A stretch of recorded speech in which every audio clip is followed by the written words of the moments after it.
Hello friends, now to solve this equation using the BODMAS rule, first we solve brackets, small brackets, then curly bracket, then square bracket, then we solve O. O stands for off and we solve the square roots, cube roots and exponents also.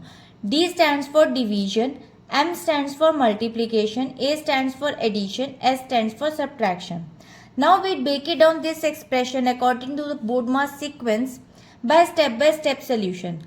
First, let the unknown value question mark be x and the equation becomes x cube multiplied by 225 equals to 3000.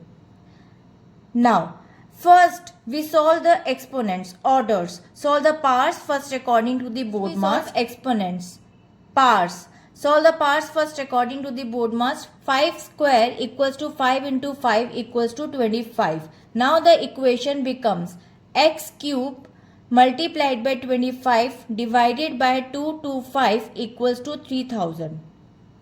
Now, second step says division. Perform the division as it appears from left to right. Now, second 25 divided by 225 is equal to 1 upon 9.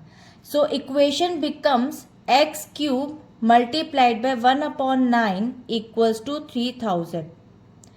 Now, the third step says inverse multiplication. To isolate x, move 1 upon 9 to the other side by multiplying.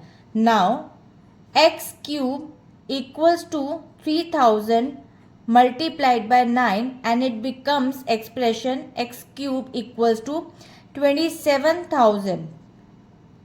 Now, the fourth step, cube root. To find the value of x cube, take the cube root to both the sides. Now, x cube will be cutted down by 1 by 3 and cube root of 27,000, it is the cube root of 30.